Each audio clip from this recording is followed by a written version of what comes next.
Assalamualaikum warahmatullahi wabarakatuh. Bismillahirrahmanirrahim. Alhamdulillahi rabbil alamin. Nahmadullaha ta'ala wa nashkuruh. Wa nusalli wa nusallimu ala sayyidina Muhammadin alladhi ballagha ar-risalah wa adda al-amanah wa nasaha al-ummah hatta ataahu al-yaqina wa ala alihi wa sahbihi ajma'in.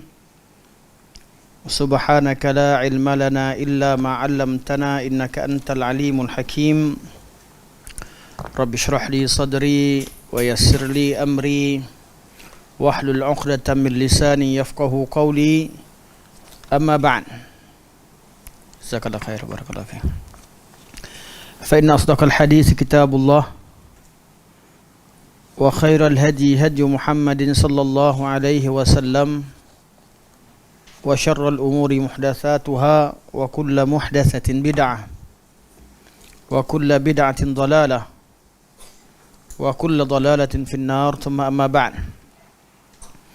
Pertamanya mari kita merafakkan setinggi-tinggi kesyukuran kepada Allah Subhanahu wa taala kerana di malam yang barakah ini Allah Subhanahu wa taala memberikan taufik kepada kita untuk hadir dan meneruskan majlis ilmu, dan kita masih lagi membincangkan tentang tajuk khabar ahad dalam masalah akidah. Sebagaimana yang kita telah sebutkan pada pertemuan yang lalu, hadis ahad merupakan majoriti hadis Rasulullah sallallahu alaihi wasallam yang diriwayatkan dalam kutubus sunnah, dan hadis mutawatir itu sangat sedikit hadis yang untuk dikatakan sebagai mutawatir. Kenapa hadis mutawatir itu sedikit? Kerana memang pembahagian mutawatir dan ahad ini pembahagian yang kemudian yang dilakukan secara teori oleh ulama kalam, bukan pembahagian yang asli ada pada ilmu hadis yang dilakukan oleh ulama hadis. Ulama hadis sejak berkurun tak pernah bincangkan mutawatir ataupun ahad. Mereka tak Assalamualaikum warahmatullahi wabarakatuh. Mereka tak hiraukan dan tak kisah pun tentang mutawatir atau ahad untuk beramal. Walaupun mereka tahu ada hadis tertentu yang tahap pensabitannya lebih kuat daripada hadis yang lain kerana banyak jalan, namun mereka tidak menjadikan itu sebagai alasan untuk menolak dalam beramal dengan hadis ahad. Okey. Anda rasa kita tak perlu ulang kat situ, kita terus masuk pada apa yang tercatat di buku kita pada muka surat 47, cetakan Jakim Syarah Aqidah Tahawiyah jilid yang kedua. Okey, sekalipun hadis ahad ada kemungkinan mengandungi benar dan dusta. Betul lah. Manakala hadis mutawatir mana ada yang tak sahih, hadis mutawatir confirm sahih. Hadis ahad yang ada hadis yang hasan, ada hadis sahih, hadis hasan, hadis dhaif, hadis maudhu', semua ni hadis ahad. Mana hadis dalam kategori sebabkan dia tak diriwayatkan secara mutawatir lah namanya ahad. Jadi sekalipun hadis ahad ada kemungkinan mengandungi benar dan dusta, akan tetapi membezakan antara hadis sahih dengan hadis dhaif tidak akan dapat dilakukan oleh seseorang melainkan setelah dia memperuntukkan masa yang lama untuk meneliti hadis, mengkaji perjalanan hidup para perawi supaya dapat melihat keadaan dan kata-kata mereka serta perhatian mereka yang tinggi daripada terlibat dengan penyelewengan dan kezaliman. Ini ayat umum lah. Walaupun hadis ahad, ada yang sahih, ada yang tidak, ada yang dusta, ada yang maudhu' daripada palsu, tapi ulama tak kata terima semua hadis. Mana ada orang kata terima semua hadis? Sebab tu ada ilmu hadis yang membezakan antara yang sahih dan tidak sahih. Jadi ulama yang mengkaji hadis ni pula, selain daripada selain daripada kaedah mereka yang sangat utuh dan kukuh untuk memastikan keaslian hadis Nabi SAW, mereka juga siang malam mengkaji hadis. Mereka habiskan duit. Imam Bukhari rahimahullah, ayahnya tinggalkan 1,000,000 dinar. Semuanya diperuntukkan untuk tuntut ilmu. Tak ada duit yang mereka, kita tengok ashabul sunan ataupun ashabul kutub tis'ah, semua sekali, dan juga perawi-perawi sebelumnya, pernah ke ada cerita mereka ambil kredit daripada karangan mereka ataupun ambil royalty daripada karangan buku-buku zaman dulu? Tak ada. 1 sen pun mereka tak minta upah. Malah Al-Fudail bin Dukain dan beberapa ulama yang disebutkan pernah mengambil upah dengan upah yang sedikit, dikritik oleh ulama hadis. Kenapa ambil upah? Mengajar hadis kenapa nak ambil upah? Sekadar untuk cukupkan keperluan hidup. Yang miskin sekalipun ada dikritik. Jadi ilmu hadis bukan dimasuki oleh golongan yang nak kaya raya. Orang yang nak kaya, nak senang, tak datang, tak belajar ilmu hadis. Sebab ilmu hadis ini perlukan pada pengorbanan. Korbankan harta, korbankan masa, korbankan segala-galanya. Sebab tu orang-orang yang tidak kuat jiwanya, dia tak nak ilmu hadis. Walaupun dia ingin agama, dia nak beragama, tapi kalau jiwa dia tak kental, dia takkan belajar ilmu hadis. Kerana dia tahu ilmu hadis itu ilmu yang memerlukan pengorbanan. Zaman kita senanglah, kita buka laptop hafal. Zaman kita cerita zaman ahli hadis pada zaman dahulu. Itu pun ilmu hadis antara ilmu yang tough pada zaman kemudian ini. Taklah semua, taklah katakan paling tough. Kadang-kadang ada ilmu lain dalam bab tertentu, tapi antara ilmu yang paling berat untuk difahami. Orang nak bercakap tentang hadis, dia tak boleh nak baca kemudian dia cakap. Tak boleh. Tak mungkin boleh bercakap tentang ilmu mustalah hadis dengan dia baca 1 hari 2 hari. Tak mungkin, sebab dia kaedah yang sangat kompleks yang perlukan kepada mafhum, kefahaman yang mendalam berkaitan dengan ilmu tersebut, sama ada bab dirayah atau bab riwayah ataupun asalkan berkaitan dengan hadis, memang agak berat. Sebab tu bagi golongan orang-orang soleh yang nakkan orang buat kebaikan, tapi dia nak bercakap tentang hadis, akhirnya berlakunya orang soleh yang berdusta dalam hadis. Dia nak sampaikan agama juga, dia nak ceramah juga, dia nak ajak orang baik juga. Takkan dakwah ni hanya untuk ahli hadis je. Orang bidang lain pun nak dakwah. Tapi silapnya ada orang yang tidak mahu turut, tidak mahu ikut dan belajar dengan ulama hadis. Wujudlah orang-orang yang bercakap dengan semahunya. Bermula dengan bercakap dan keluarkan hadis, lama-lama pengikut akan tanya, hadis ni sumber daripada mana?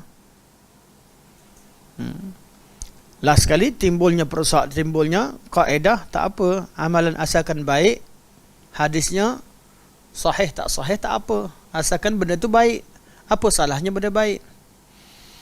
Lama-lama sampai pada tahap kata tak perlu hadis, mula tak asalkan baik. Kemudian bila berlakunya makin lama asalkan baik, buatlah hadis. Jadi hadisnya apa? Dhaif, palsu. Anak buah tanya pula, takkan hadis buat kita palsu dengan lemah aja? Amalan kita penuh dengan asyik-asyik kena palsu lemah. Memanglah kita kata tak perlu pada hadis, tapi tak sedap pula bunyi. Hadis asyik lemah dan hadis maudhu', hadis kebaikan hadis lemah. Jadi timbulnya seterusnya kata, tak apa, mereka tu sahih mereka kerana mereka belajar sanad. Kita mimpi direct jumpa Rasul. Sanadnya lagi tinggi, sanad lebih tinggi, jadi direct jumpa dengan Nabi SAW. Mula-mula dakwa jumpa dalam mimpi, lama-lama jumpa live, jumpa secara yaqazah, masa sedar. Puncanya kenapa? Punca kerana awak pertama tadi tidak berjaga-jaga dalam hadis. Timbul lagi persoalan seterusnya. Dia tak nak tengok sanad, yang tu masalah sanad. Lama-lama apa yang takkan Nabi cakap dalam mimpi dengan yaqzah lain pula dengan apa yang dalam hadis yang diriwayatkan dengan cara yang sahih. Oh, tak. Kami agama yang tu ikut ahli syariat, ikut Nabi tu. Kami direct dengan Allah. Timbulnya ahli makrifat. Makin lama ahli makrifat lah sekali jadi ahli hakikat. Dia dengan Allah adalah sama. Wujudlah golongan ittihad dan hulul dan sebagainya. Puncanya bermula daripada ilmu dan kejahilan. Perkara ini kita tengok dalam Imam Ibn Jauzi ada sebut dan ramai ulama hadis sebut. Punca timbulnya golongan batiniyah, hulul, ittihad dan golongan ni semua, punca berasal daripada tidak berhati-hati dalam menyampaikan hadis Rasulullah sallallahu alaihi wasallam. Betul, orang beragama ni kalau dari awal lagi kita berhati-hati, insya-Allah Allah akan pelihara kita. Tersilap bila kita berhati-hati, kita akan balik semula. Kadang-kadang kita cuba nak amalkan yang sahih. Cuba yang sahih. Kita dengar ustaz cakap sahih, datang yang lain kata tak sahih. Kita jadi sahih ke tak sahih? Tapi itulah kedudukan kita. Fikir cari sahih tak sahih kat situ. Dia tak ke depan lagi. Jumpa saja sahih, alhamdulillah. Jumpa tak sahih, kita tinggalkan. Itulah kedudukan ahli sunnah wal jamaah. Berbeza daripada orang yang tidak berhati-hati. Dia amal apa suka hati. Sahih tak peduli. Yang penting yang sokong apa aku buat tu jadi sahih. Yang tak sokong itu perlu ditakwilkan atau perlu dikatakan dengan takwilan-takwilan yang sesuai dengan kehendak pelaku ataupun kehendak pengamal. Sebab ahli sunnah wal jamaah sangat mengagungkan hadis Nabi sallallahu alaihi wasallam. Tidak bererti ahli sunnah dan orang yang ikut sunnah ni dia alim semua benda, tak ada. Mana ada orang alim? Mana orang tahu semua perkara? Mana ada orang yang mengaku diri sebagai ahli sunnah mengatakan aku paling tahu sunnah, kamu ni bid'ah, kamu tak ada ilmu? Mana ada? Kita nak cerita kita sunnah kerana kita mahukan daripada amalan kita perlu kita perhatikan sunnah tersebut. Kita nak cek sumbernya, kita nak berhati-hati, dasar berhati-hati dan inginkan yang benar, bukan kerana dasar nak menyatakan kami ni lebih hebat, kalian semua ni semua ahli bid'ah, semua tak tahu apa, kami saja yang belajar. Bukan itu maksudnya. Sebab tu kita mengiktiraf sebahagian daripada orang-orang yang memiliki kepakaran ilmu yang lain. Kita iktiraf kewujudan tersebut. Namun bila kita iktiraf keilmuan yang ada pada setengah orang, tidak menjadikan kita menggadaikan prinsip kita untuk mencari yang hak dalam ilmu, dalam pelajaran hadis. Cuma biasanya kalau kita yang selalu tanya tentang dalil, tanya tentang semua, dia tak disenangi oleh orang-orang yang bukan ahlinya. Kalau orang ada ahli, orang tanya dalil, dia risau apa? Risau apa? Baca je lah. Orang ada dalil, hafal semua dalil, dia masa contoh dia ringkaskan, tak ada masa nak cerita. Lepas tu ada masa tanya. Orang tanya, risau apa? Jawab je lah. Sebab memang dia hafal dan tahu dalil, cuma masa tidak mengizinkan, keadaan tak mengizinkan. Bila orang tanya tu dia bersyukur, terima kasih. Biasanya yang marah orang tanya dalil ni sebab apa? Sebab memang tak ada dalil. Kau tanya juga. Jangan buat malu muka aku. Itu yang jadi masalah. Ramai orang marah kalau ditanyakan dalil. Kalau fitrahnya dan secara biasanya tak ada siapa yang marah kalau orang tanya tentang dalil. Tak ada siapa marah. Sebab apa? Dalil ni benda yang mulia. Tanya keaslian satu benda. Orang jual jam, kalau jam tu asli, orang tanya asli tak? Asli. Dia tunjuk lagi kan. Oh, dia ada dalil dia. Tengok asli. Tengok ni. Ni macam ni. Ni timbul, yang ni tak timbul. Geng jam ni tahulah. Tengok yang ni macam lambang terbalik. Kat sini ada berapa line. Semua dia tahu. Sebab dia benda asli. Yang marah ni siapa? Yang jual jam palsu, tiruan. Nampak macam jam mahal. Bila orang tanya tentang keaslian, tanya ni tu, dia marah. Kau nak beli ke nak beli?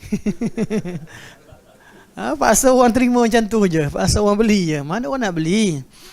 Kecuali orang tak kisah. Kami tak kisah. Palsu tak palsu. Yang penting kami nak jam. Tak apalah, yang nak jam palsu silakanlah. Jadi dua mazhab yang jam ori dan jam palsu. Selesai. Masalah geng jam palsu, dakwa kami adalah geng jam asli. Itu. Itu masalah yang besar. Kalau mengaku tak apa, kami geng jam palsu, tak ada masalah lah kan. Tak ada syak lah kami. Tapi yang jadi masalah, semua berebut kata inilah dia jam asli. Okey, lain cerita itu. Okey. Okey, jadi hadis ahad, walaupun ada hadis ahad yang sahih, ada yang tidak sahih. Malah ada sampai tahap palsu bila secara ahad. Hadis yang mana ada kemungkinan penipuan berlaku. Namun ulama hadis tidak menerima hadis ahad begitu sahaja. Ilmu hadis terbina di atas berhati-hati. Mereka berhati-hati. Mereka kaji sanad, mereka kaji perawi satu persatu, keadaan sanad seperti mana yang kita dah bincangkan, dengan syarat-syarat hadis sahih. Mereka kaji. Lepas hadis sanad matan tu sahih, mereka bandingkan pula dari segi matan bertentangan atau tidak dengan matan yang lain.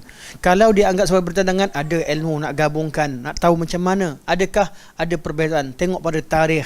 Mungkin ini tarikh berlaku kemudian, ini tarikh yang terdahulu berlakunya nasah dan mansuh. Mungkin kerana hadis ini diriwayatkan secara separuh, tidak diriwayatkan secara sempurna, kerana ada orang hafal hadis, dia tak hafal keseluruhan. Dia hafal sebahagian daripada hadis, sebahagian yang lain diriwayatkan oleh yang lain. Bila gabungkan, nampak hadis makna secara syumul, secara menyeluruh kandungan hadis. Dan hadis takkan bertentangan prinsipnya, sebab hadis ini merupakan wahyu daripada Allah Subhanahu wa taala. Wa ma yantiqu anil hawa in huwa illa wahyu yuha. Kerana dia wahyu daripada Allah, maka penyampaian Nabi terhadap agama Allah merupakan penyampaian yang maksum. Nabi tak tersalah dalam menyampaikan agama. Nabi mungkin tersalah dalam sifat kemanusiaan. Nabi ada dua sifat, satu sifat kemanusiaan, satu sifat kerasulan. Sifat kemanusiaan, sifat kerasulan Nabi takkan salah. Bab Nabi kata kul innama ana basyarum mislukum. Ini sifat kemanusiaan, aku manusia seperti kamu. Tak ada kata Nabi tak makan ke, tak minum ke, tak tidur ke, tak penat, tak ada. Nabi manusia seperti kita. Cuma yuha ilayya, Nabi diberikan wahyu. Ini sifat kerasulan. Bab wahyu Nabi takkan salah, tak ada sikit pun salah. Habis Nabi tersalah solat, Nabi salah solat sebab Allah nak betulkan solat Nabi SAW. Nabi ketika Nabi buat satu kesilapan dalam bab agama, memang Allah SWT inginkan perkara itu ditakdirkan berlaku pada Nabi kerana hikmah-hikmah yang ada di sebaliknya. Allah nak sampaikan ajaran Allah Subhanahu wa taala. Tapi Nabi sampaikan ilmu agama, Nabi sampaikan ilmu agama salah, tak berlaku. Tidak berlaku. Sifat kemanusiaan Nabi, ya, Nabi manusia, boleh melakukan kesilapan. Namun Nabi bukan orang yang kekal dalam melakukan kesilapan. Nabi buat salah, Allah tegur. Nabi silap, Allah tegur. Nabi akhlak, dari segi kedudukan Nabi akhlak yang paling tinggi. Dari segi akhlak, wa innaka la'ala khuluqin azim. Ini sifat kemanusiaan Nabi sallallahu alaihi wasallam. Sifat kerasulan Nabi tak ceritalah, maksum. Sifat kemanusiaan Nabi sallallahu alaihi wasallam, wa innaka la'ala khuluqin azim. Akhlak Nabi akhlak yang paling sempurna, dan Nabi orang yang paling sempurna mengamalkan Al-Quranul Karim kerana khuluqul Quran. Namun dalam keadaan manusia yang paling sempurna sekalipun, kerana Nabi seorang manusia, kadang-kadang Nabi buat kesilapan dalam bab kemanusiaan. Dan kesilapan tadi bukanlah kesilapan yang disengajakan, dan ianya bukan kesilapan yang berulang, bukan kesilapan yang tidak diikuti dengan taubah. Nabi sentiasa istighfar kepada Allah Subhanahu wa taala. Nabi bertaubat kepada Allah. Nabi bertaubat, Nabi buat dosa besar ke? Tak. Allah suruh.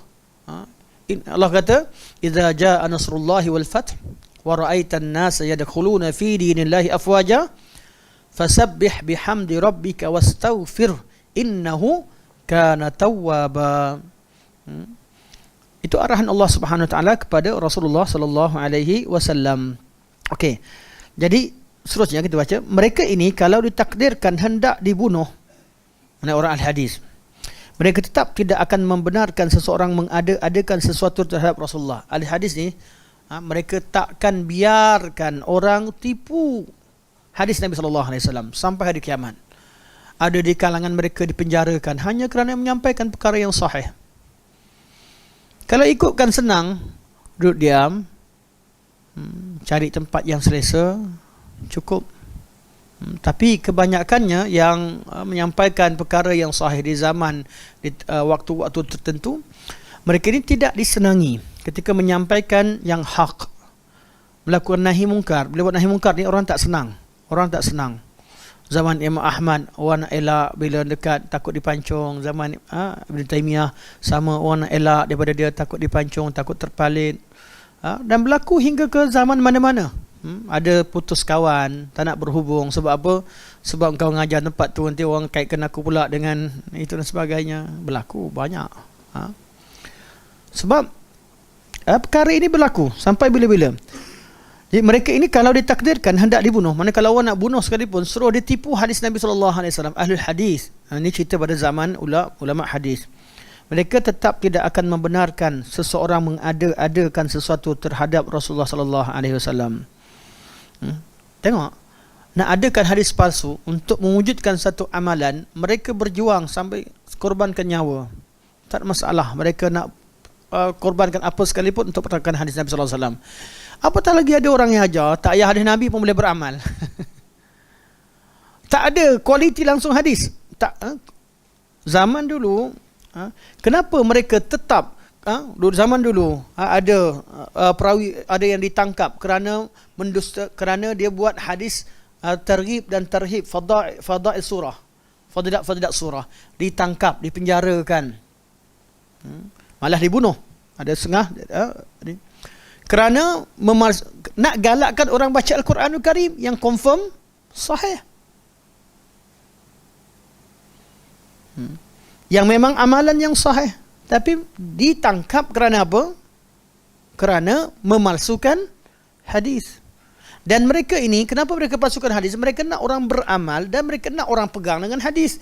Mereka nampak ada kuasa hadis, adanya autoriti dalam hadis tersebut untuk menetapkan suatu amalan supaya orang beramal. Zaman sekarang sampai ke tahap tak perlu hadis, tak apa. Tak ada hadis, tak apa. Hadis ada tak ada, kita boleh buat.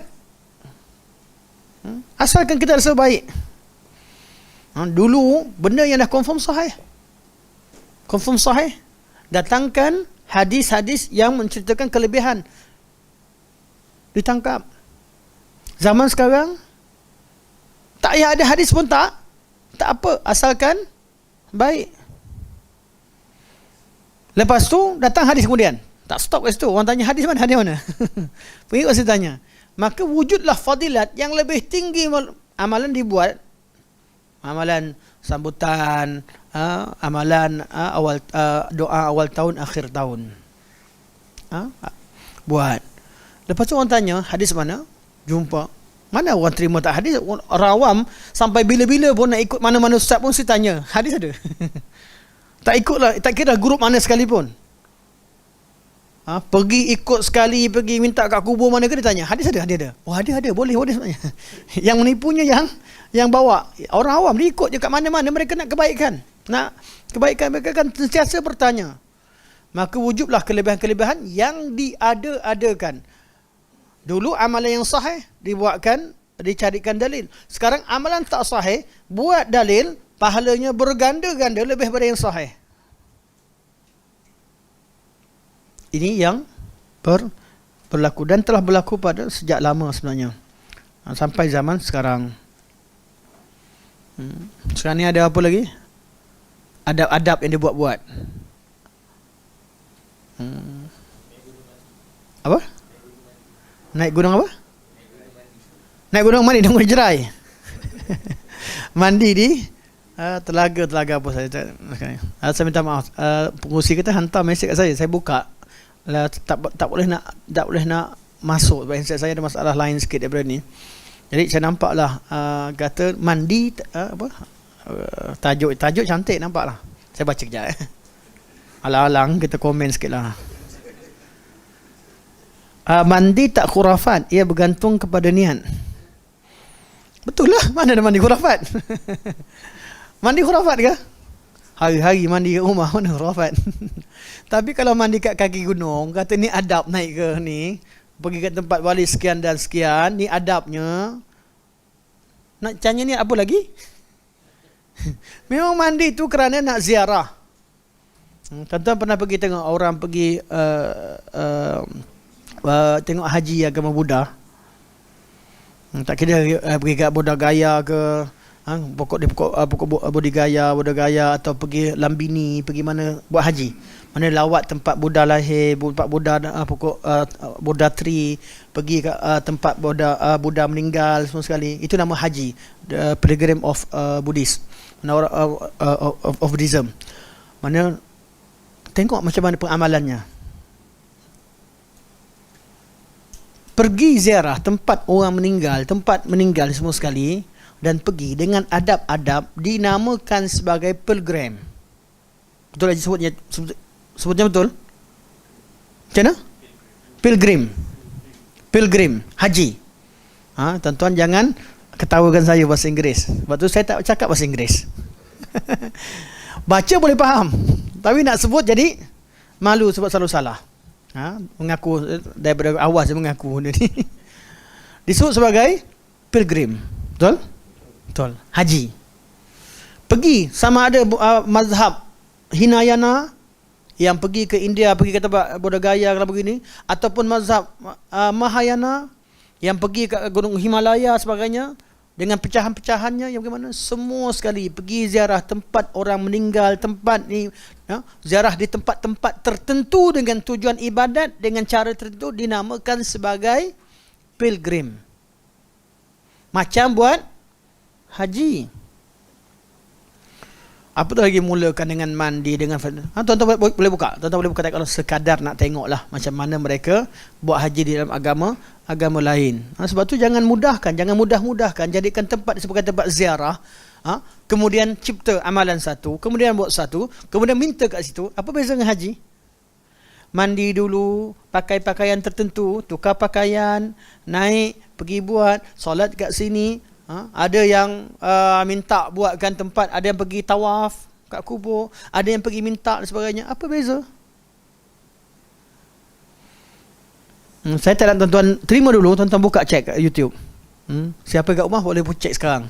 Yang kat dewan janganlah. Sekarang semua sekali tengok kat YouTube. Okey.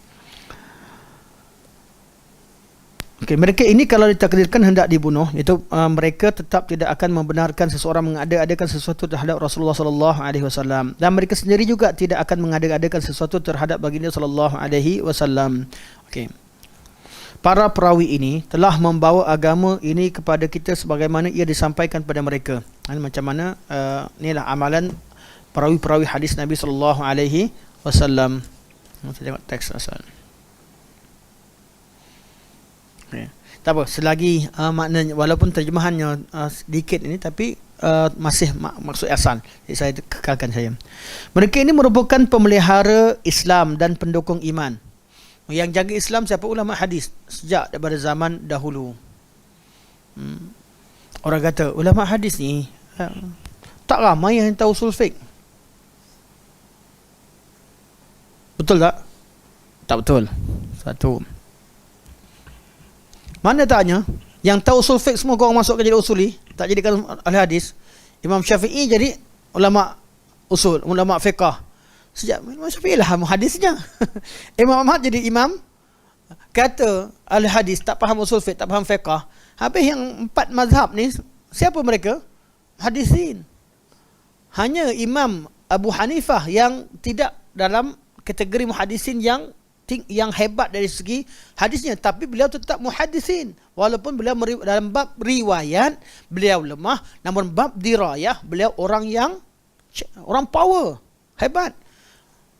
Dan muhaddislah. Hadis ada yang mahir dalam bab riwayah, ada dalam bab dirayah. Imam Abu Hanifah bab riwayah, bab hafalan beliau dhaif, tapi dalam bab pemahaman hadis beliau adalah tokohnya, muhaddis. Betul, muhaddisin tak semestinya mereka adalah perawi. Tidak. Ada yang mahir dengan hadis dalam bab dirayah. Ada, sebab tu dalam bidang sekarang saya sebut, ada bidang fiqh sunnah dengan bidang ulumul hadis. Kat mana-mana mesti ada bidang fiqh sunnah yang kaji tentang teks, ataupun bidang ulumul hadis yang kaji tentang kesahihan teks melalui riwayat, dalam periwayatan. Jadi siapa lagi yang pimpin ulama? Hadisin.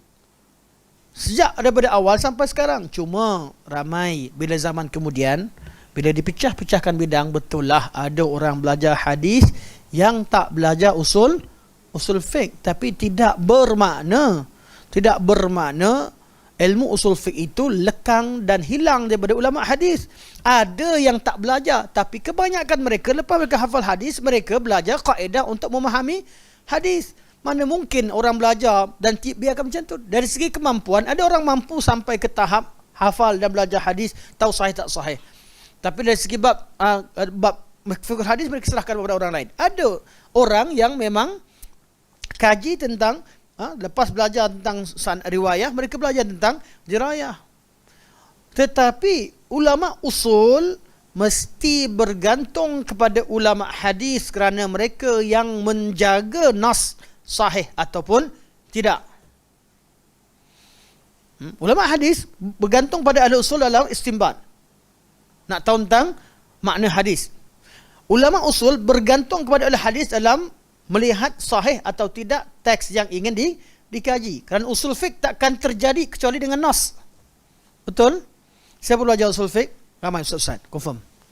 Dan ramai yang belajar khusus dengan kita. Usul fiqh, satu ilmu menetapkan kaedah-kaedah untuk memahami nas. Sebab tu kalau perintah dalam Al-Quran, dalam hadis ada berapa makna. Kalau ada ayat fa'il mudhari' ada berapa makna. Kalau ayat fa'il madhi apa maknanya. Bila ada kuntu apa maknanya. Kuntu amur, kuntu khalfan Nabi sallallahu alaihi wasallam. Mereka semua kaedah-kaedah ini untuk faham teks. Ilmu usul takkan terpisah daripada teks. Namun teks yang boleh diistinbat daripadanya adalah teks hadis yang sahih atau hadis yang makbul. Bukan teks hadis yang lemah.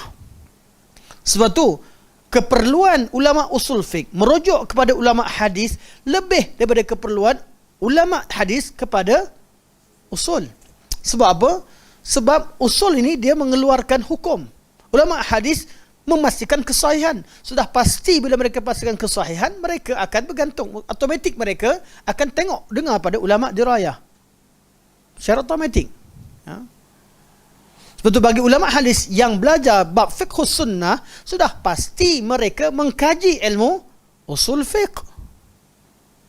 Waktu di Madinah Munawwarah, kita jumpa pakar-pakar usul fiqh yang ramai yang telah membuang beberapa atau membersihkan ilmu usul fiqh daripada pengaruh ilmu kalam. Hatta apa yang saya sampaikan kepada tuan-tuan dan puan berkaitan dengan hadis mutawatir, bukan ada ahad, tidak bererti untuk tolak hadis ahad. Dari mana saya belajar? Daripada ulama hadis. Mereka kaji dengan mendalam.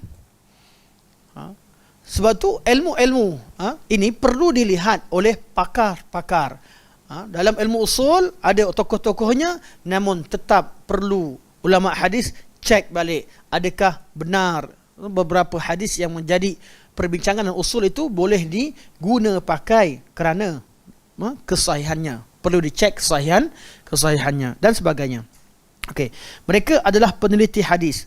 Apabila seseorang mendapati begini keadaan mereka, maksudnya kalau kita cek sejarah ulama hadis secara keseluruhannya, mengenali sifat-sifat mereka serta mengetahui cara kebenaran, kewarakan dan sifat amanah mereka, maka mereka akan menerima ilmu yang mereka nukilkan dan yang mereka riwayatkan. Maksudnya secara mudahnya, kalau seseorang mengenali ahlul hadis, ulama hadis, usaha mereka, kerja mereka dan cara kerja mereka, iaitu kaedah ilmu mereka, dan kesahihan apa yang mereka sebutkan berkaitan dengan keadaan perawi dan kejituan dan tidak bertentangan. Jarang ulama hadis khilaf dalam hadis yang memang disepakatkan. Hadis Bukhari, kenapa ulama semua boleh terima? Sebab Bukhari memang pilih hadis yang sahih. Bila Bukhari pilih hadis yang sahih, ada orang bantah. Ulama hadis tak bantah. Imam Muslim, riwayat Sahih Muslim, kenapa jadi sahih? Sebab Imam Muslim memang pilih hadis yang sahih dengan syarat-syaratnya. Ada ulama lain bantah? Tak ada. Ulama cuma kritik dalam bab adakah sesuai tidak dengan syarat yang diletakkan oleh kedua-dua imam tadi. Kritikan Daraqutni terhadap Imam Bukhari bukan pada hadisnya, tapi pada syarat yang diletakkan Imam Bukhari rahimahullah. Imam Tirmizi, kenapa dalam Sahih Tirmizi ada hadis yang dhaif? Adakah beliau tak tahu? Tak, beliau hukumkan ke bawah. Imam Tirmizi meriwayatkan hadis Bila hadis itu lemah, beliau sendiri sebut hadis itu lemah. Hadis sahih, beliau sebut sahih. Hadis hasan kata hasan. Hasan sahih kata hasan sahih. Macam mana boleh hadis dhaif ada kat riwayat Tirmizi? Memang Imam Tirmizi bukan kata aku kumpulkan hadis sahih. Beliau kumpulkan hadis-hadis yang menjadi perbincangan dalam sunnah, dalam masalah fiqh, juga masalah tafsir. Jadi beliau bawakan. Dan beliau menggunakan kaedah. Beliau tak guna kaedah Imam Bukhari bawa semua yang sahih. Tak gunakan dengan syarat-syaratnya. Beliau tak guna kaedah Imam Muslim sahih dengan syarat-syaratnya.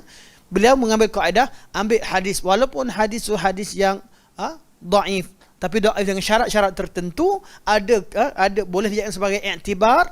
Yang penting beliau letakkan apakah beliau menilai hadis setelah beliau riwayatkan hadis-hadis tersebut. Ada tak manhaj berbeza? Bukan bererti ulama hadis semua nak kumpulkan sahih. Masih ada yang tak sahih. Ini orang yang jahil. Tak belajar ilmu hadis kemudian nak kritik Imam Tirmizi, kritik Imam Abu Daud, kritik Imam Ibn Majah. Ibn Majah banyak hadis dhaif dalam dia. Memang Ibn Majah kata aku kumpulkan hadis-hadis yang ditinggalkan oleh 5 orang tu. Bila 5 orang tinggalkan tak cukup syarat, tapi hadis ini sebahagian daripadanya boleh jadi syawahid dan iktibar pada yang lain. Ibn Majah kata aku kumpulkan balik, termasuk yang begini sebagai pelengkap kepada hadis-hadis kita kata hadis sebelumnya. Bukan kerana beliau tidak memahami hadis atau ulama hadis khilaf antara satu sama lain. Khilaf ulama hadis dalam menghukumkan pada perawi-perawi tertentu. Berapa orang perawi? Pada yang ada kedudukannya tengah-tengah.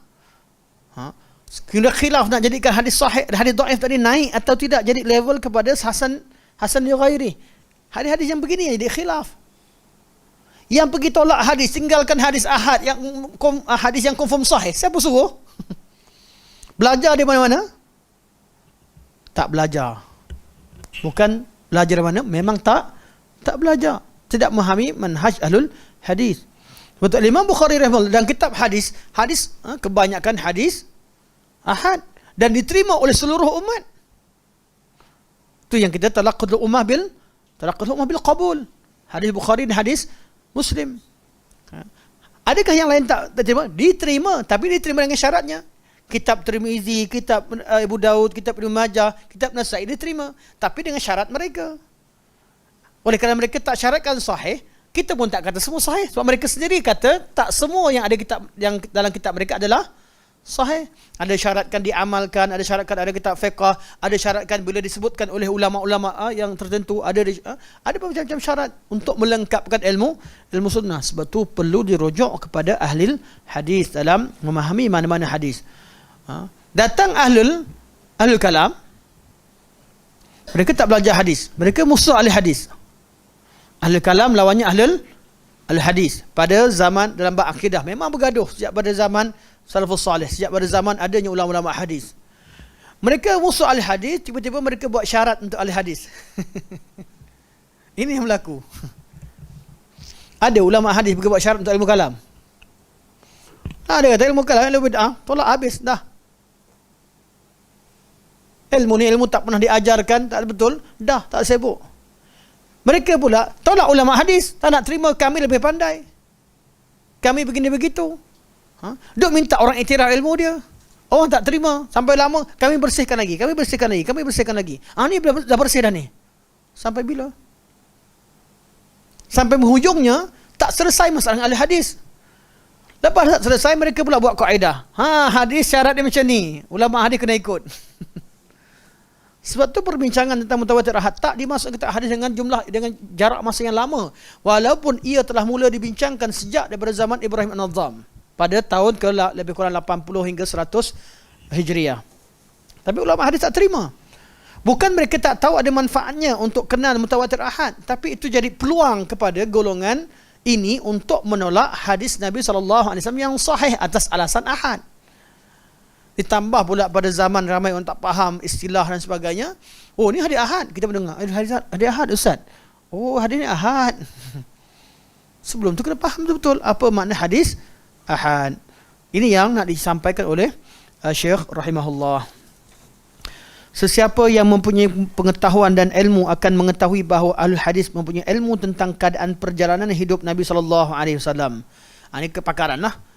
Dan nak tentang cerita tentang Nabi, orang yang kaji siang malam tentang Rasulullah SAW, mereka lah paling tahu.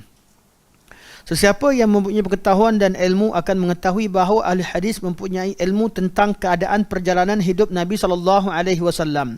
Dan hadis-hadis yang diucapkan oleh baginda SAW yang tidak dapat diketahui oleh orang lain. Sebagaimana ahli nahu yang mengetahui pendapat-pendapat Sibawayh, Khalil, dan tidak diketahui oleh orang lain. Ahli nahu belajar ilmu nahu, ada ahli hadis pergi kacau ilmu nahu. Tak, ilmu nahu orang terima. Okay. Ilmu sirah dengan ilmunya. Kenapa ilmu kalam ulama hadis tak tentang, bagi menentang? Biarlah mengkalang ilmu dia. Tak. Ilmu kalam belajar dia kata hadis salah. Wajib belajar ilmu kalam, wajib mengatakan akidah ahli hadis sesat atau mengandungi tashbih, mujassimah dan sebagainya. Sebab tu ahli hadis bangun menentang. Dia bukan ilmu yang bebas, tak ada kaitan dengan hadis. Tiba-tiba zaman sekarang kalau orang cerita tentang hadis, seolah-olah ahli hadis yang bagi kacau ilmu kalam. Ini yang dibayangkan. Ahli hadis mereka mewarisi ilmu akidah daripada Rasulullah, daripada hadis Nabi SAW, daripada Al-Quran dan Sunnah. Berkekalan begitu. Ilmu kalam yang pergi ganggu. Yang kata zahir Quran, mana zahir artinya bukanlah zahir kulit dengan batin, tak tahu yang ilmu kulit, tak tahu yang batin. Ini mereka yang namakan. Apa yang zahir, yang terzahir, yang memang apa disebutkan Quran secara jelas, itu nama zahir. Itulah dia yang mereka beriman dengannya. Dan tak pernah pun ada orang belajar hadis daripada kurun pertama sampai kurun ketiga, semua sekali rasa aku keliru dengan agama aku. Allah, macam mana Allah ada, Allah beristiwa, habislah. Macam mana Allah istiwa, sama Allah dengan makhluk. Mana ada pernah mereka risaukan benda ni? Tak pernah orang Islam, daripada orang awam, apatah lagi ulama, apatah lagi sahabat Nabi SAW yang risaukan perkara ini. Kenapa tak risau? Bukan sebab mereka menyamakan Allah dengan makhluk, tapi sebab tak pernah terfikir pun benda ni jadi isu. Tak pernah terfikir pun. Sebab tu secara spontan saja mereka selalu sebut banyak athar Allah beristiwa di atas arash. Secara spontan saja mereka angkat tangan dalam keadaan tertentu, dalam riwayat-riwayat mereka, kerana ini perkara yang tidak pernah diisukan. Datang al-kalam dia buat isu. Duk korek ulama hadis. Hadis yang kamu belajar ni tahu, hadis ni tak sahih ni. Hadis ni dia ahad semua, kami nak mutawatir. Yang ni tak perlu kami buat macam ni. Akidah kami ambil ikut akal. Oh, hadis kena ikut pada akal. Hadis ahad tak diterima. Dia usik habis ulama hadis tentang. Lepas tu nak kata ulama hadis sebagai mutasyaddid. Mutasyaddid ganas semua hadis ni tak diterima sekali. Sampai sekarang dilabelkan yang syadid, yang keras adalah ahli hadis. Sampai sekarang siapa bercerita tentang ni dia kata ustaz ni syadid ni dia ni keras. Nak kata ilmu kalam, dan itulah yang dibayangkan. Kalau kita lihat keadaan sebenar, lihat kepada sejarah, lihat pada fakta, lihat pada siapa, ilmu mana yang ganggu. Ilmu nahu ulama ahli tak pernah ganggu. Ilmu saraf, ilmu qiraat, ilmu apa sekalipun. Sebab apa? Ilmu mereka tidak bertentangan dengan hadis Nabi SAW. Ilmu kalam, dia katakan apa yang ada kat hadis tak boleh pakai. Riwayat yang dibawa oleh tak boleh pakai, akidah yang dibawa tak boleh pakai. Kalau boleh pakai sekalipun yang sepakat macam kami, terima yang ni sahaja, yang lain tak boleh pakai. Inilah dia hakikat ahlul kalam yang tidak beradab dengan ulama pada suatu ketika dahulu. Mereka ni belajar ilmu sains, orang akademik, belajar ilmu sains, pergi terjemah buku daripada Yunan mana-mana semua, nak ambil teknologi. Lepas tu jumpa pula ilmu terpengaruh dengan ilmu falsafah dulu-dulu. Lepas tu mereka nak memandai-mandai dalam agama, nak bercakap tentang agama. Lepas tu buat-buat kaedah kritik orang agama. Inilah dia perangai ahlul kalam. Sebab tu ulama kalam, ulama hadis memang bermusuh dengan ahlul kalam sejak zaman dahulu. Kerana perangai mereka tidak belajar, nak keluarkan ilmu, nak belajar ilmu bukan melalui sahabat Nabi SAW.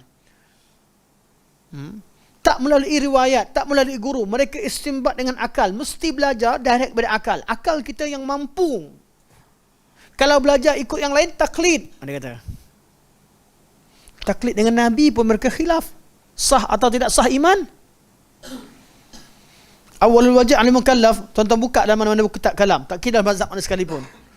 Akan dibincangkan awalul wajib al mukallaf. Perkara yang paling wajib, paling awal kewajipan terhadap mukallaf apa dia? Kenapa? Dibincangkan sah atau tidak iman seseorang kalau dia tidak buat perkara yang awal. Awalnya apa? Kenal Allah dengan akal. Suatu sifat wajib, mustahil dan harus pada akal. Itu yang wajib diketahui. Sebab kalau tidak sah iman orang yang taklid dengan Al-Quran dan Sunnah menurut setengah pandangan. Setengah pandangan di kalangan mutaakhirin, di kalangan Asy'ariyah dan sebagainya, kebanyakan dia kata ikut Quran Sunnah sah. Tapi tetap kena belajar ikut akal. Wajib. Mereka beri masa pada mereka. Ada niat untuk belajar ilmu akal pun okeylah. Macam-macam dibincangkan. Sebab tu ada awal wajib al mukallaf, ada yang kata al-qasdu, niat. Ada kata macam-macam qaul yang kita pernah bincangkan sebelum ini. Begitu juga okey, ini kita bidang tadi. Ilmu nahwu lebih tahu, orang ahli nahwu lebih tahu tentang Sibawayh dan Al-Khalil. Begitu juga seperti doktor yang mempunyai pendapat Socrates dan Galenus yang tidak diketahui orang lain. Saya tak tahu lah Galenus siapa. Kalau tuan-tuan pakar doktor tak tahu. Saya tengok nama bahasa Arab pun saya tak kenal. Bahasa terjemah pun saya tak kenal. Minta maaf, bukan bidang. Tuan-tuan yang belajar tahulah. Ulama bidang tu pun tak kenal. Jadi orang minta saya komen, Ustaz macam mana vaksin? Saya tak komen lah. Kenapa saya nak komen? Sebab bukan bidang saya. Nak paksa saya ikut mana pun saya tak tahu. Saya ni orang awam, saya ikut pemerintah je lah. Pemerintah kata wajib vaksin 1, pergilah dia vaksin 1. Dia kata 2 lah. Saya bukan beriman. Saya ikut je. Jangan marah saya.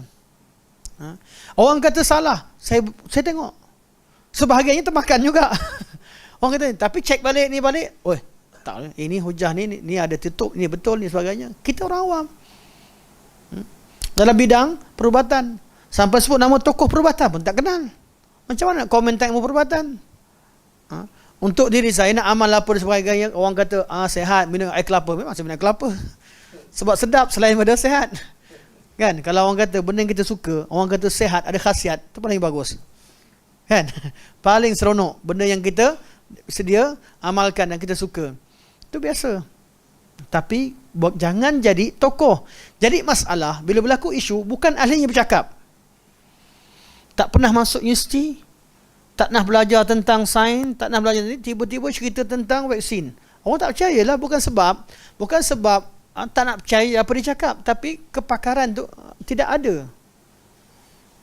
Biarlah ahli dengan ahlinya bercakap, kita duduk nilai baca. Okeylah.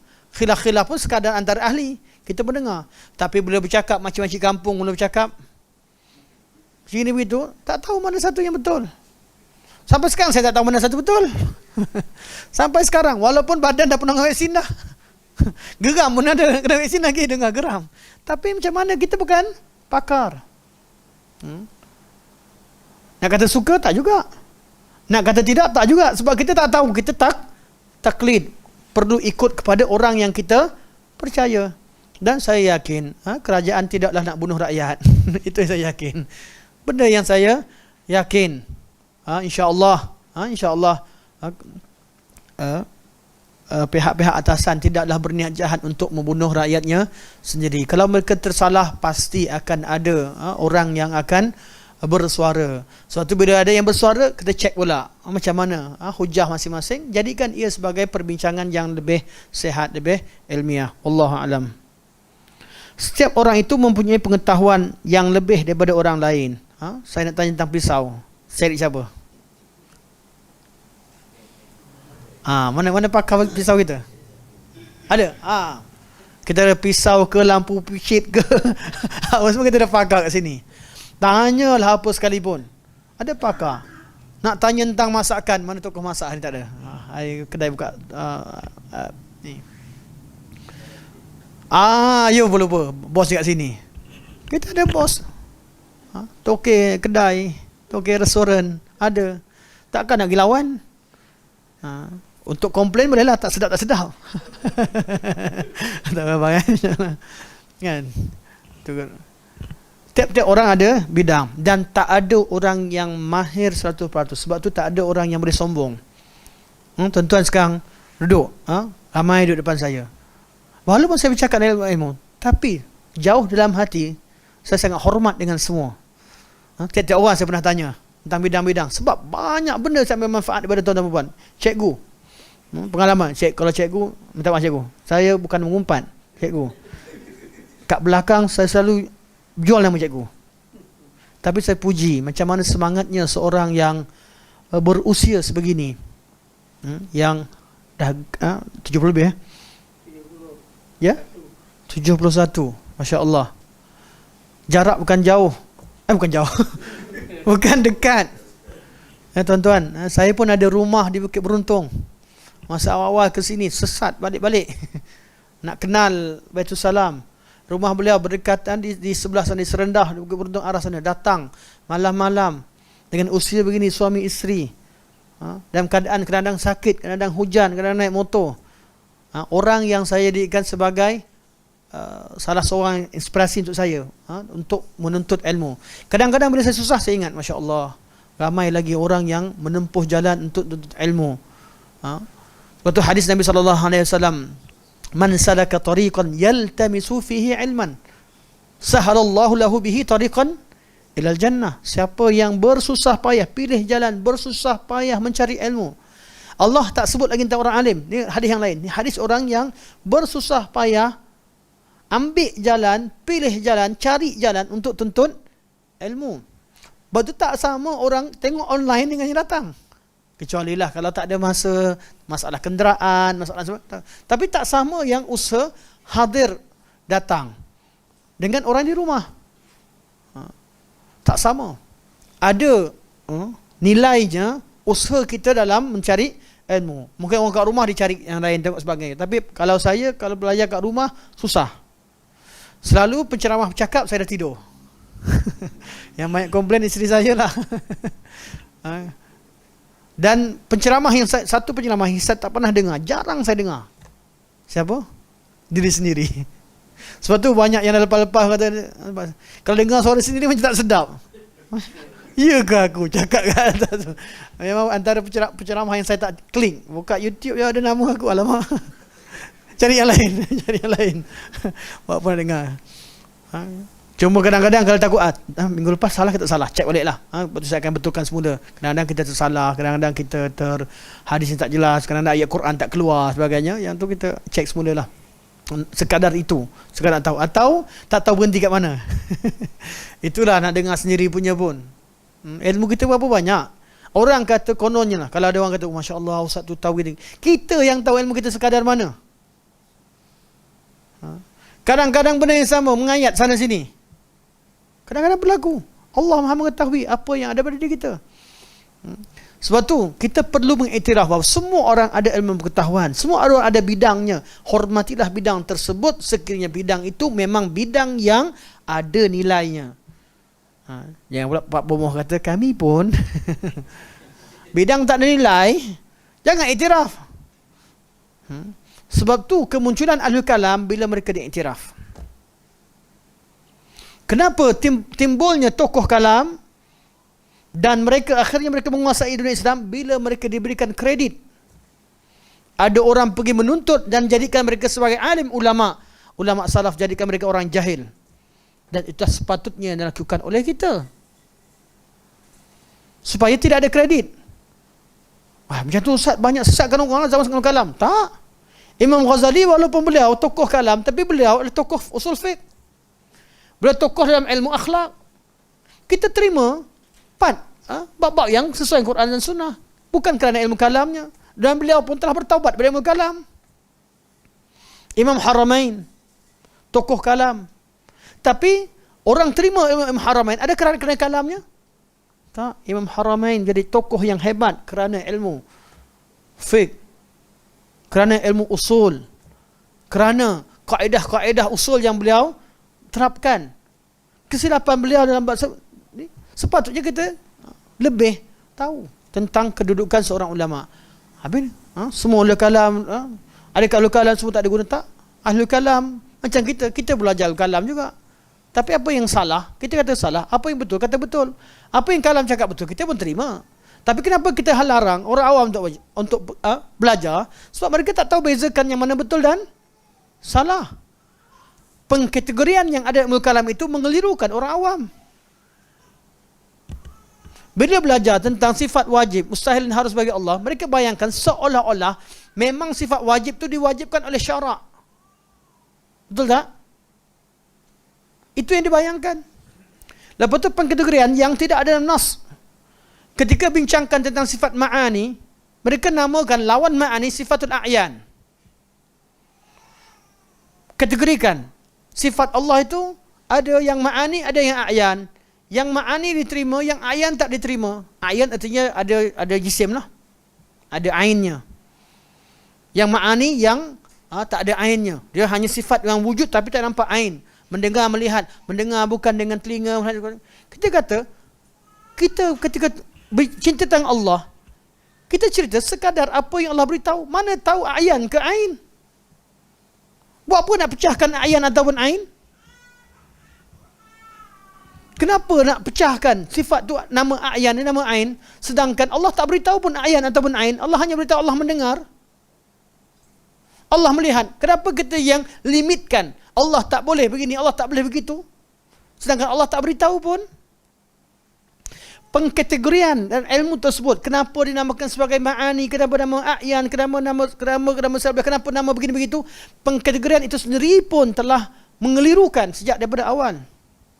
Menjadikan masalah sifat sebagai masalah akliyah, itu juga satu benda yang keliru sejak daripada awal ilmu tu. Sebab tu kita tolak. Asas ilmu berdiri di atas benda yang batil, dan inilah dia yang difahami oleh ulama salafus salih. Bukan sebab kita keras.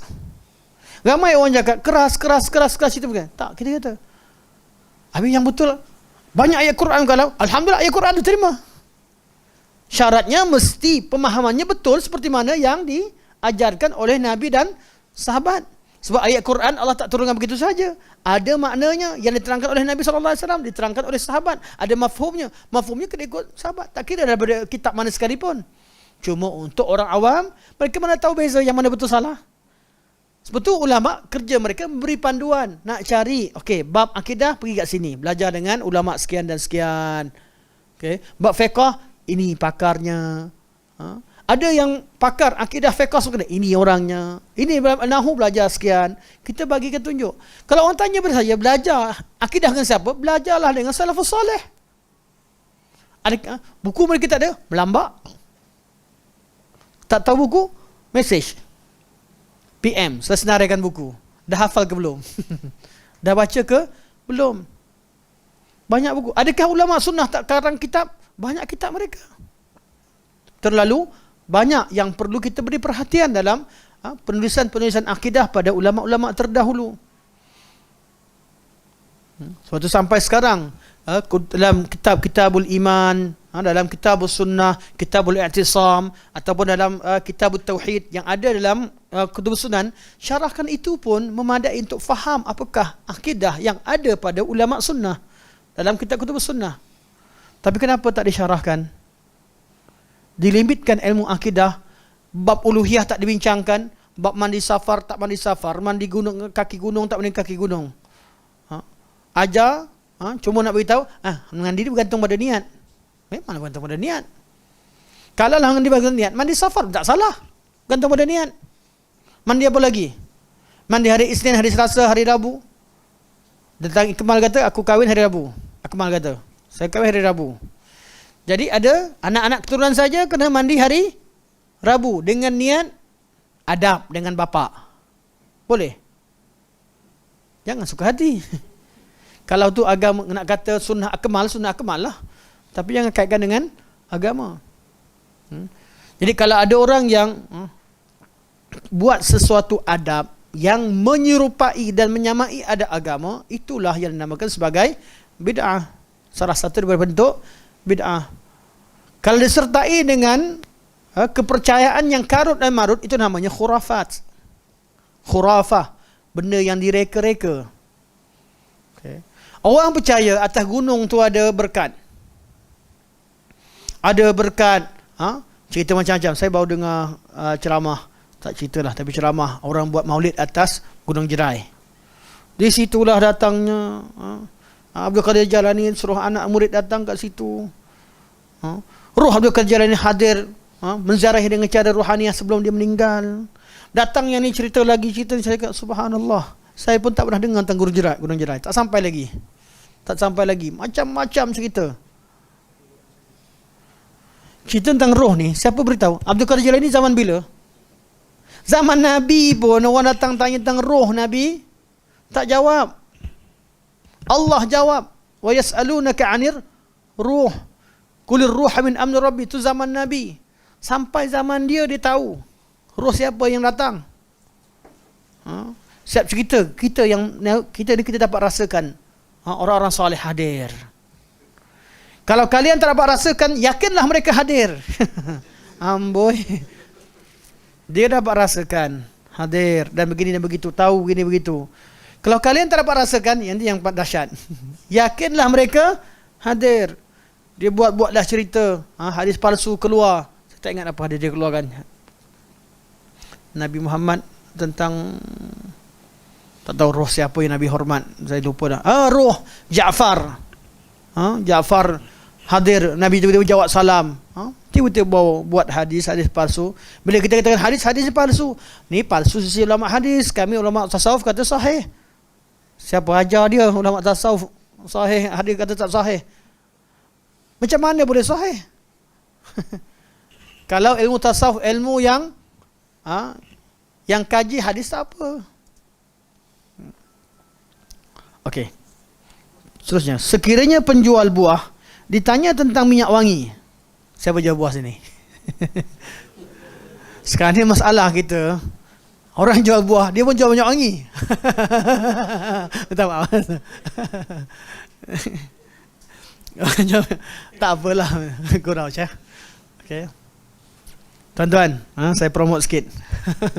Antara buah kurma yang paling kualiti saya rasa, dan juga minyak wangi yang dijamin aslinya, minyak wangi Abu Talha. Tapi contoh sini minta maaf. Ni Syekh yang sebut dah, Syekh. Syekh yang sebut. Sekiranya penjual buah ditanya tentang minyak wangi, Abu Talha jual apa, Syekh? Buah ada? Kurma. Kurma masih ada, macam-macam jadi kurma. Minyak wangi pun macam-macam minyak wangi. Jadi contoh tak valid. Contoh Syekh tak valid untuk Baitul Salam. Tapi di tempat lain mungkin. Atau pembuat minyak wangi ditanya tentang roti. Siapa? Tak ada dah. Dan sebagainya. Maka mereka akan dianggap sebagai orang yang sangat jahil tentang perkara yang ditanya itu. Bukan bidangnya. Akan tetapi mereka yang menafikan perkara ini telah menjadikan firman Allah Subhanahu wa taala laisa kamitslihi syai' wa huwas samiul basir sebagai sandaran bagi mereka menolak hadis-hadis sahih. Satu ayat Quran ni lah dibaca kat mana-mana. Laisa kamitslihi syai', laisa kamitslihi syai'. Ayat Quran ni dah digunakan untuk tolak semua ayat Quran yang lain. Macam ada pertentangan sangat ayat Quran dengan ayat Quran yang lain. Macam ada pertentangan sangat ayat Quran dengan hadis-hadis Nabi SAW. Inilah yang dibaca. Dan inilah kata Syekh. Inilah yang dibaca sejak zaman dulu sampai sekarang. Ada ayat lain? Tuan-tuan, ada ayat lain tuan-tuan jumpa? Itulah yang dibaca balik. Setiap kali mereka dibawakan dengan hadis-hadis yang bercanggah dengan kaedah dan pendapat mereka serta yang direka oleh pemikiran mereka, maka mereka akan menolaknya dengan ayat laisa kamitslihi syai'. Allah tak sama dengan sesuatu. Betul lah tu. Tapi dengan kaedah yang mereka buat tadi, kerana hendak menimbulkan keraguan dan kekaburan dalam kalangan orang yang lebih buta hatinya daripada mereka. Maksudnya nak tipu orang bawah lah. Dan sebagai penyelewengan terhadap makna ayat daripada makna yang sebenar. Makna yang sebenar, makna yang zahir. Zahir ni apa? Zahir bukan berarti tak istimbat. Zahir artinya makna yang Allah sebut tu tak salah. Boleh tak kita faham lebih pada tu? Boleh. Tapi jangan bertentangan dengan itu. Kita kata Ar-Rahmanul 'alal 'arsy istawa atau thumma istawa 'alal 'arsy. Allah beristiwa di atas arasy. Faham tak makna dia? Faham. Allah istiwa di atas arasy dengan cara selayaknya bagi Allah Subhanahu wa taala. Boleh tak bagi makna lebih? Boleh. Bukan pada ayat, bukan pada kaifiah. Katakan Allah Subhanahu wa taala berkuasa. Boleh tak kata Allah berkuasa? Boleh. Tapi jangan menafikan istiwa.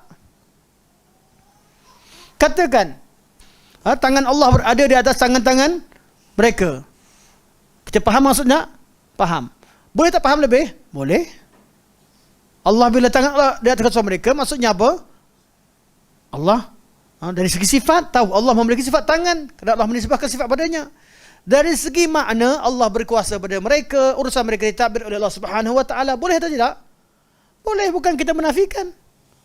Dan kerja lagi ulama yang geng-geng kalam kemudian dia pergi cari kalam Ibnu Abbas yang syarahkan dengan makna tafsiran terhadap ayat sifat. Yang kita bincangkan menafikan sifat, bukan tentang makna kudrah ke makna apa sebagainya. Tak ada masalah pun sekiranya sebagian pada ulama tafsir yang memahamkan kita dengan makna tersebut dengan mensyarahkan maknanya lagi untuk lebih detail untuk terangkan tentang kesan-kesan sifat. Saya nak cerita pada tuan-tuan hari ini tentang tangan. Saya ada tangan. Jangan bukan dengan Allah. Saya cerita dengan diri. Saya ada tangan. Apa tuan-tuan kata? Dia ada tangan. Kenapa dia tak angkat sendiri? Dia tahu dah. Dia datang macam mana? Tangan cukup. Tapi yang pegang semua bini dia angkat. Barang-barang semua bini dia angkat. Suami dia cacat ke? Tak. Sehat. Orang tahu tangan sifatnya pegang. Sifatnya angkat, sifatnya tumbuk. Itu sifatnya ada pada sifat tangan atau kesan sifat tangan. Asarus sifah, dipanggil asarus sifah, kesan-kesan pada sifat. Tapi semuanya tak akan bermakna sekiranya tidak disebabkan adanya tangan. Betul tak? Tak ada tangan tapi tumbuk. Tumbuk siapa? Dia tumbuk tak ada tangan. Tumbukan tak ada bayang. Itu pun ada tumbukan. Kan? Tendangan tanpa bayang, tendang juga kan, tak ada bayang, tetap ada kaki kalau menendang. Sebab tu kaedah kalam yang mengisbarkan asar sifat tapi menolak sifat, sedangkan sifat itu disebutkan oleh Allah Subhanahu wa taala terhadap dirinya, satu kaedah yang tak masuk akal dan tak diterima oleh salafus salih. Mereka kata, kalau kita kata Allah sifat, samakan Allah dengan makhluk lah. Kamu yang kata. Jangan hukumkan pemikiran dan kefahaman dan etikad orang dengan apa yang anda faham. Siapa tanya saya minggu lepas tentang di sini ada yang tanya macam mana Ustaz nak jawab dengan dia cerita dia naik Grab. Minta maaf lah kalau ada tuan, saya tak ingat lah tuannya. Naik Grab, ada seorang tak sebut bangsa lah, satu bangsa ni dia tanya tentang orang Islam ni, kenapa orang Islam diperintahkan banyak persamaan orang Islam dengan orang kafir dengan agama dia lah. Antaranya orang Islam ni lepas Nabi SAW suruh orang buang berhala, itu sembah batu, Nabi seorang sembah ke arah Kaabah batu juga, dia kata. Buang batu kecil-kecil, tinggalkan batu besar. Macam mana jawab? Nabi buang batu kecil-kecil yang ada keliling 360 berhala tu, tinggalkan batu besar Kaabah. Tuan-tuan jumpa macam ni pening juga nak jawab bagi orang yang tak belajar. Saya bilang, sebab tu macam mana cara jawab?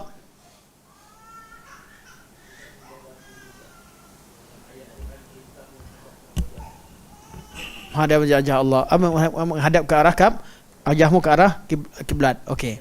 Cara jawabnya bagi ulama dakwah, mereka akan lihat siapa yang bercakap depan kita. Ini kaedah dakwah. Tiap-tiap yang nak jawab soalan orang yang bertanya, kita kena kenal orang depan kita. Sama ada di golongan khalid zihni, orang yang kosong memang nak tahu, atau golongan mutaraddid, dia tahu tapi dia syak mana satu betul, atau golongan yang mungkir, golongan yang memang kaki bangkang dan nak bantah. Jadi kalau kaki bangkang, jangan jawab ilmiah. Jangan jawab terangkan satu-satu kita ikut rentak dia. Caranya cara ilmu perdebatan. Kalau golongan yang tengah-tengah, kita gunakan cara tarjih. Bagi golongan yang kosong tak tahu apa, kita gunakan cara taudih. Ini ulama terangkan. Buat penerangan, terangkan. Memang nak tahu. Yang kedua golongan yang tengah-tengah. Dia ada dua. Saya tak tahu tuannya. Tuannya baru sampai. Jumpa dah. Ada soalan. Okey. Ini cerita tentang apa sembah batu sembah Kaabah. Jadi tiap-tiap jawapan perlu ada, tiap-tiap bagi seorang pendakwah, nak jadi pendakwah, kita kena cek orang depan kita siapa dia. Adakah golongan ibtidai, golongan talabi atau golongan ingkari. Dalam ilmu balaghah kita belajar. Atau golongan yang kosong khalizini, atau golongan yang mutaraddid, ataupun golongan yang mungkir. Allah kata ud'u ila sabili rabbika bil hikmah. Hikmah untuk golongan pertama yang tak tahu apa, sampaikan hikmah. Wal mau'izatil hasanah untuk golongan kedua, dengan mau'izah, dengan bukti-bukti, dengan hujah. Wajadilhum billati ahsan, dan debat dengan mereka cara terbaik. Cara soalan yang tadi ditanya buang semua batu-batu, tinggal batu Kaabah atau sembah batu Kaabah, maksudnya apa? Ini cara golongan yang mungkir. Golongan yang memang nak debat. Jadi jawapannya kena jawab dengan cara debat. Sebab tu jawapan pertama yang saya akan jawab, dan saya pernah jumpa pun orang macam ni. Bukan kali pertama, dan memang kalau jumpa orang non-Muslim bincang Islam, inilah soalan dia. Balik-balik soalan yang sama je. Dia tanya, saya cakap apa? Kalau betul orang Islam fikir macam you, orang Islam jadi kafir macam you. Kalau orang Islam sembah Kaabah, betul-betul solat hadap Kaabah, fikir sembah Kaabah, confirm mereka bukan Islam, mereka pun kafir macam you. Sebab you kafir, you faham macam tu. Kita orang Islam tak faham macam tu. Orang Islam tak faham macam orang kafir. You kafir, you faham macam kafir. Faham? Orang kafir yang pergi sembah batu. Islam tak. Islam menyembah Allah dengan perintah Allah. Baru start terangkan makna fawalli wajhaka syatral masjidil haram. Jelas? Dan seterusnya. Okey, kita habiskan sikit. Okey, dah habis dah. Kita sampai sini. InsyaAllah kita sambung pada pertemuan akan datang. Juga berkaitan laisa kamitslihi syai' insyaAllah.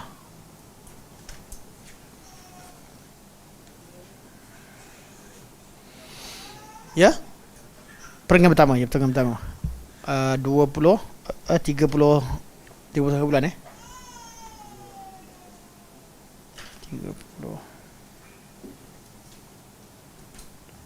Okey. Ada waktunya kita boleh panggil orang tu kafir ketika maqam dakwah. Ada ketika maqam hujjah dan debat dan sebagainya. Tapi dalam maqam dakwah, hikmah dan dakwah bil ahsan, jangan panggil kafir. Panggil saudara, panggil dengan wahai manusia, kaum manusia, panggil dengan bangsanya, kerasa bangsa dengan kita, panggil nama keturunannya yang baik-baik dan sebagainya. Tapi bila orang yang datang dengan keadaan seolah-olah mengkafirkan kita, kita boleh katakan dia sebagai kafir, dan tak salah pun dalam ilmu. Lembut, tapi ada masa kita kena tegas. Sekiranya ada unsur-unsur yang memerlukan kepada difahami bahawa kita perlukan pada ketegasan ketika itu. Ini dakwah yang sebenar. Ada orang yang tak boleh langsung bagi orang kafir sampai menafikan ayat qul ya ayyuhal kafirun.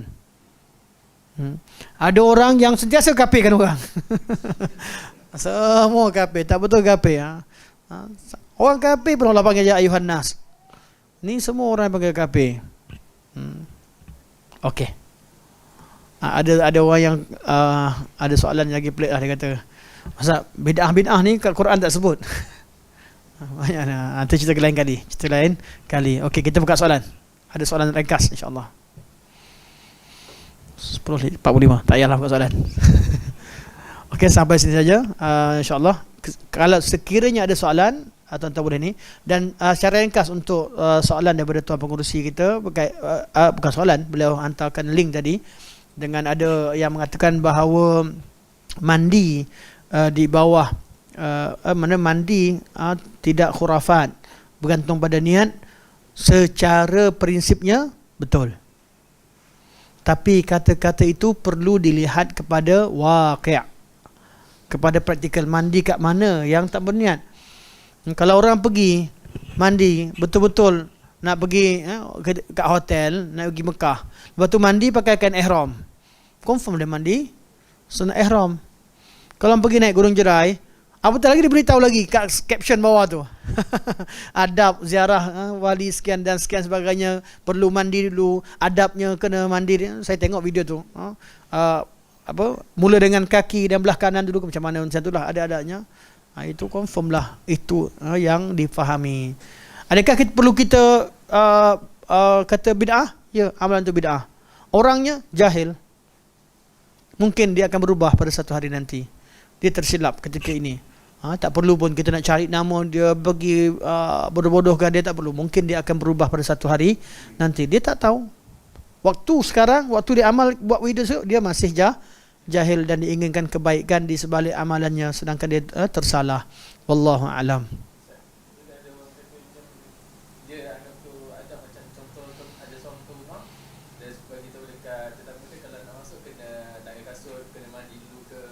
Yelah, kalau tuan rumah, kalau orang kubur tu beritahu macam tu dan dia memang tuan rumah, okeylah.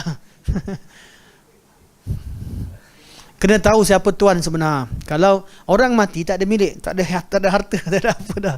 Orang meninggal tu meninggal lah, dia tak memiliki apa-apa tempat. Kalau betul ada penunggu, itu dah khurafat tu. Percaya ada tuan rumah suruh begini, itulah khurafatnya. Kalau betul memang ada tuan rumah, betul lah kita pun beradab dengan tuan rumah. Tuan kita mandi dulu, minta maaf, mandi dulu, lebih baik saya tak ziarah, terima kasih, serahkan barang jalan. Kalau tak nak mandi, betul? Syarat tuan rumah begitu, nak masuk rumah saya kena mandi dulu. Nak mandi, tak mandi tak apalah, terima kasih, minta maaf, saya ada kerja lain, saya nak mandi tempat rumah saya. Kita ada hak untuk tolak kalau betul-betul dia tuan rumah. Sekarang ni ceritanya tuan rumah kat Bukit Jerai ni, siapa tuan rumah kat Gunung Jerai ni? Jelas? Qiyas ma'al fariq, qiyas yang tidak ada kaitan.